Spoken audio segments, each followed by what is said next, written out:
Pour ce nouveau coup de cœur, je vais vous parler de La fièvre de Sébastien Spitzer, qui est un roman historique qui se déroule à Memphis, aux États-Unis, en 1878, donc seulement quelques années après l'abolition de l'esclavage.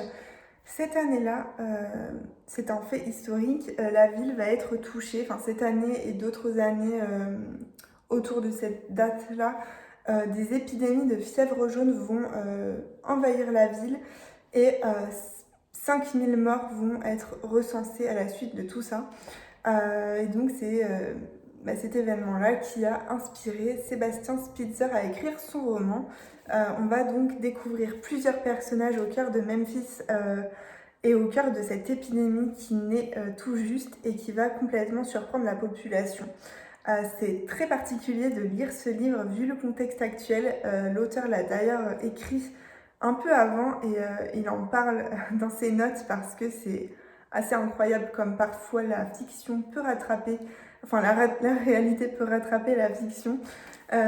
Et donc on va découvrir plusieurs personnages dans ce contexte si particulier et on va se rendre compte que la maladie n'est pas une personne et surtout qu'on est tous égaux face à elle, peu importe sa situation sociale, économique. C'est un excellent roman qui se dévore. Les personnages sont passionnants, très bien dessinés. Il a une écriture très factuelle, Sébastien Spitzer, parce qu'il a justement fait du journaliste, il me semble, du journalisme, pardon. Et ça se ressent en fait dans son écriture. Ça rend le livre encore plus marquant en fait, parce qu'il n'est pas du tout dans l'émotion. Et pour le coup, c'est très très réussi.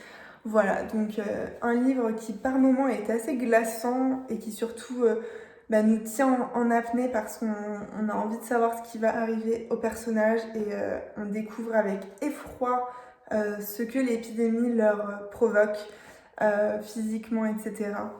Donc ouais, un super beau roman qui également nous enseigne des informations historiques qui donnent envie de faire des recherches. Donc ça c'est toujours agréable.